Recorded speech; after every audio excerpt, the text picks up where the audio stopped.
bersabda menggunakan FKKP. Ya. Nah, berita minggu ini berbicara mengenai kitab Amsal.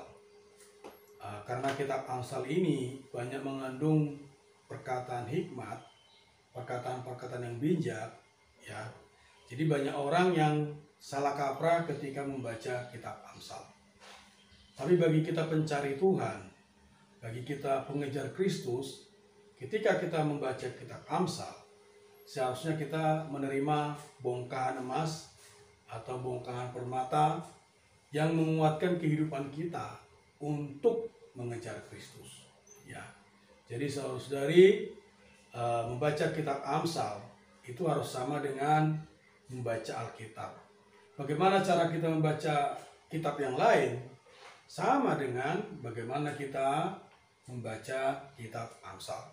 Ya, di dalam kitab-kitab Amsal ini, ya, sangat banyak sekali perkataan bijak. Ya, jadi kalau orang ingin mengembangkan diri, mencari kesempurnaan, dia bisa menggunakan perkataan-perkataan hikmat, perkataan-perkataan bijak yang ada dalam kitab Amsal ini.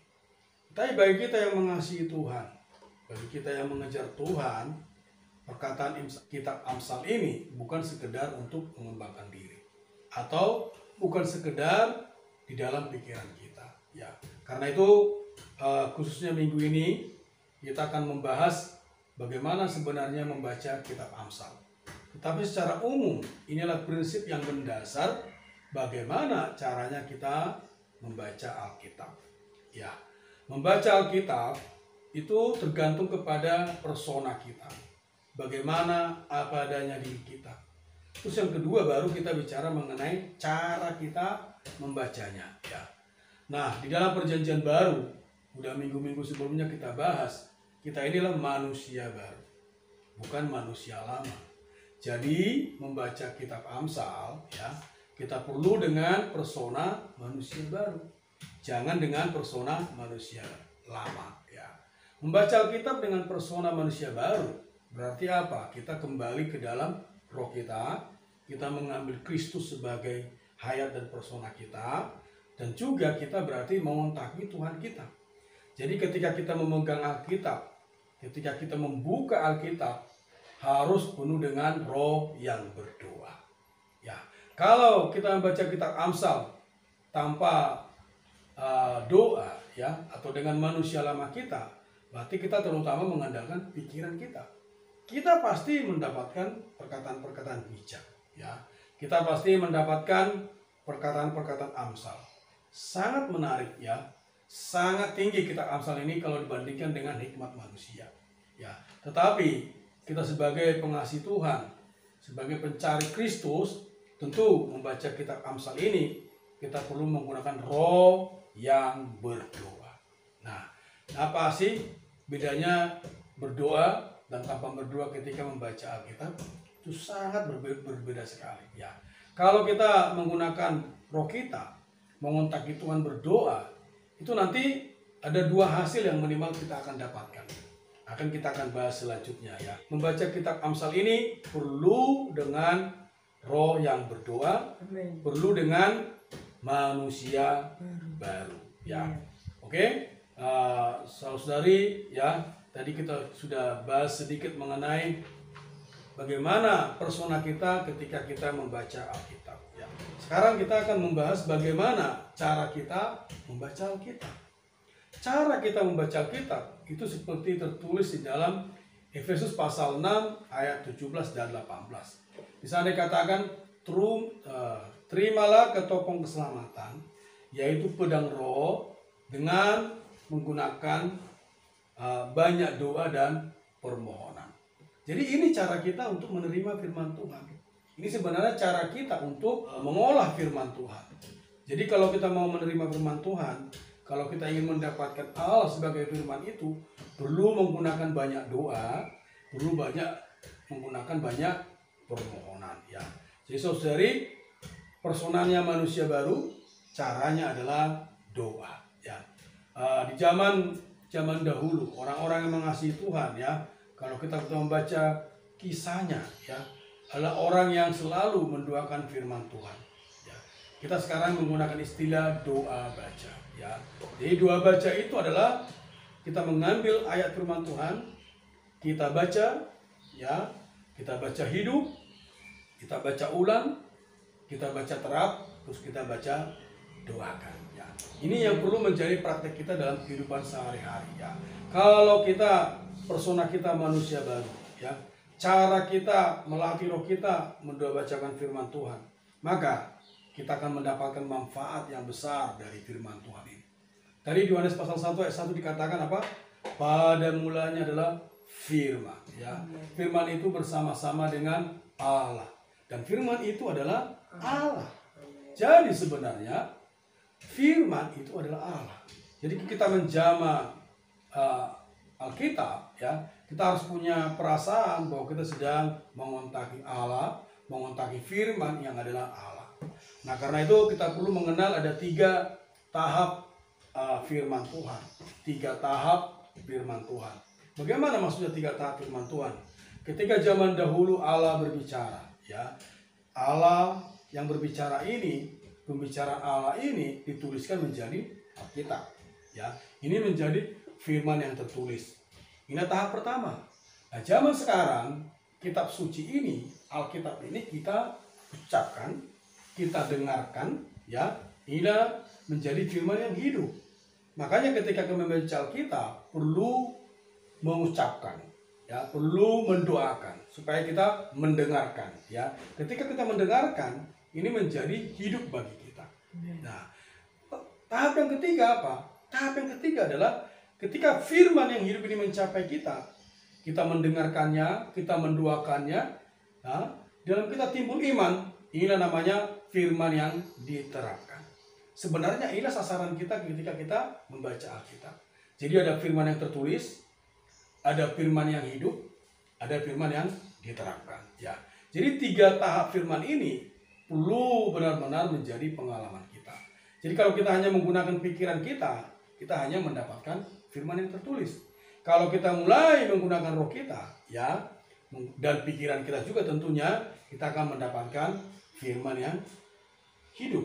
Tetapi ketika kita menggunakan manusia baru, mengontaki Tuhan, ada iman, itulah firman yang diterapkan. Nah, ketika 3 tahap firman ini kita sudah capai, ya, dan ini mencapai kita, maka tadi kita bisa mengatakan bahwa firman itu adalah Allah, ya. Firman itu bersama-sama dengan Allah. Ketika mencapai kita, firman itu menjadi manusia, ya, bahwa ini adalah cara yang sangat mendasar, cara yang sangat intrinsik untuk membaca Alkitab.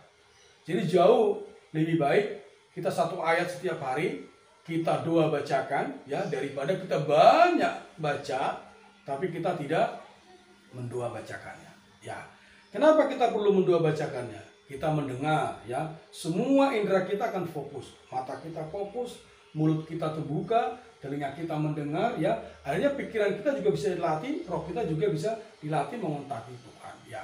Oke, tadi saya singgung kalau kita sudah mencapai 3 tahap firman Tuhan ini, apa efeknya buat kita? Ini sangat berguna untuk kehidupan orang Kristen. Nah, menjadi orang Kristen, ya, perlu hidup di dalam roh. Benar bukan? Menjadi orang Kristen, menjadi orang mengasihi Tuhan, di dalam penghidupannya perlu berada di dalam roh, ya. Nah, firman yang hidup ini, ya, firman yang kuat dan tajam ini memampukan kita membedakan jiwa dan roh. Jadi semakin kita sering mendoa bacakan firman Tuhan, semakin sering kita menerima firman yang hidup, maka semakin mudah bagi kita membedakan apa itu yang berasal dari roh, apa itu yang berasal dari jiwa. Bahkan tadi dikatakan, dia bisa menilai apa itu pertimbangan kita, apa itu pikiran atau niat hati kita, ya. Jadi benar-benar firman yang hidup ini memberikan manfaat bagi orang yang mengasihi Tuhan. Nah, kalau kita mencari Kristus, kalau kita mencintai Tuhan kita, tentu kita benar-benar kepingin di dalam roh, ya. Benar bukan? Ya dong. Kalau kita mencari Tuhan di dalam jiwa kita, tidak akan ketemu. Kita harus mencari Tuhan kita di dalam roh kita supaya kita bisa menemukan Dia, ya. Masih ingat kisah di dalam kitab Matius orang Majus itu, ya? Mereka tidak punya kitab yang tertulis. ya. Mereka hanya mengandalkan pengalaman mereka mengenal rasi bintang. Tapi di batin mereka, dia mencari Tuhan. Dia sangat mengasihi Tuhan dan dia tahu ada Allah yang menjadi manusia yang sedang lahir di Bethlehem. Dia belum tahu kotanya. Dia datang ke Yerusalem, ya, karena mereka mengandalkan hikmatnya. Menurut mereka, orang Israel mengerti perkara ini. Karena kesalahan mereka banyak bayi yang dibunuh. Tetapi Tuhan memalingkan mereka. Ya, ini seorang pencari Tuhan. Mereka ini pencari Kristus, pencinta Allah, ya, tidak memiliki firman yang tertulis. Mereka menggunakan roh mereka, ya, mencari Tuhan. Akhirnya apa? Mereka menemukan Yesus di palungan itu. Ya, hari ini pun sama. Kita punya Alkitab yang tertulis. Kita buka bolak-balik. Tetapi kalau kita menggunakan jiwa kita, kalau kita menggunakan manusia lama kita, apa yang kita temukan? Tapi kalau kita menggunakan roh kita, seperti orang Majus tadi, ya, mencintai Tuhan kita, kita akan menemukan manusia penyelamat. Kita menemukan Allah itu sendiri. Nah, inilah mengapa dikatakan ketika kita membaca Alkitab dengan menggunakan roh yang berdoa, ya, ini akan menguatkan kita untuk mencari Kristus. Ini akan menguatkan kehidupan kita yang mengejar Kristus, ya. Nah, keuntungan kita yang kedua, ya. Apa keuntungan kita yang kedua? Ketika kita membaca Alkitab dengan roh yang berdoa, ya, memiliki iman yang segar, ya. Jadi penghidupan kita bisa segar, roh kita bisa segar, ya. Tadi di Roma pasal 10 ayat 17 mengatakan, ya, jadi iman timbul dari pendengaran, yaitu pendengaran firman Kristus. Nah, dua baca berarti kita apa? Mendengar firman. Kalau kita hanya membaca, kita tidak mendengar firman. Jadi ketika kita bersidang, kita memerlukan orang berbicara firman kepada kita. Ketika kita sendiri, kita perlu mendoakan firman terucap dari mulut kita sehingga kita mendengarkan firman. Semakin kita sering mendengarkan firman tadi, ya, firman yang hidup ini ketika diterapkan ke diri kita itu menjadi iman. Nah, iman ini menjadi kekuatan kita di dalam menempuh kehidupan Kristen kita, ya. Banyak orang membaca Alkitab, ya, bukannya malah mengasihi Tuhan. Membaca Alkitab bukannya malah mencintai Tuhan. Kenapa? Karena mereka menggunakan pikiran saja. Nah, kita hari ini diingatkan oleh Tuhan, ya, supaya kita ada iman timbul. Ketika kita menghampiri Alkitab, kita harus memiliki perasaan, kesadaran bahwa kita mengontaki Allah. Amen. Nah, ketika mengontaki Allah ini, ya, kita mendapatkan Allah, ya. Allah ini adalah sumber iman kita. Dalam Roma pasal 4:17 dikatakan bahwa Allah sebagai sumber iman ini, ya, dialah yang menjadikan dari yang tidak ada menjadi ada. Benar enggak? Terus yang kedua, dia adalah Allah sumber iman kita ini menghidupkan orang-orang yang mati. Ya. Jadi ketika kita mendapatkan Allah sumber iman, berarti apa? Kita mengalami penciptaan Allah, kita mengalami kebangkitan Kristus. Ya. Inilah keperluan kita. Jadi ada dua poin tadi, ya. Yang pertama membedakan jiwa dan roh, ya. Yang kedua adalah membuat iman kita segar. Ya. Nah, kalau kita melihat perkara ini, mengingatkan kita kembali, ya, jangan sepelekan doa baca firman Tuhan. Ketika penyegaran pagi, satu ayat saja, ya, kita doa bacakan, kita baca ulang, kita baca hidup, kita baca tekan, kita baca terap, ya, kita doa bacakan. Nah, ini akan menjadi kesegaran buat kita. Ini akan membuat iman kita segar, ya. Ini juga akan membangkitkan roh kita. Ini juga membuat kita apa? Bisa membedakan roh dan jiwa. Inilah yang membantu kita, menguatkan kita untuk menempuh penghidupan Kristen kita. Kalau kita mencari Tuhan, kalau kita mencintai Tuhan kita perlu menggunakan cara yang demikian, persona yang demikian ketika membaca Alkitab. Tuhan Yesus, Amen. terima kasih ya Tuhan. Amen. Kami sungguh bersyukur kepadamu. Amen. Kami melihat bagaimana secara intrinsik untuk membaca firman-Mu. Tuhan, dapatkan kami menggunakan manusia baru kami. Amen. Tuhan, dapatkan kami juga menggunakan roh kami yang berdoa. Amen. Oh, terima kasih ya Tuhan. Melalui firman-Mu kami bisa mendapatkan diri-Mu. Amen. Oh Tuhan Yesus, kami perlu diri-Mu Tuhan. Ya. Penuhi kami dengan diri-Mu. Penuhi keluarga kami dengan diri-Mu. Termasuk dari Solo juga dengan diri-Mu. Terima kasih Tuhan. Amin. Terima kasih Tuhan atas firman-Mu. Amin. Firman-Mu yang mengajar kami. Amin. Memberikan hikmat kepada kami. Amin. Bahkan firman-Mu yang bisa membawa diri kami Amin. memiliki daya pembeda. Ya. Apakah dari roh atau dari jiwa kami, Amin. pikiran kami. Ya. Tuhan, bahwa kami bisa Tuhan datang Yesus. terus kepada firman Amen. dengan roh yang berdoa. Amin. Supaya iman kami senantiasa disegarkan. Amin. Iman kami terus bertumbuh. Ya. Terima kasih atas rawatan firman-Mu ya Tuhan. Amin. Terima kasih Tuhan. Amin.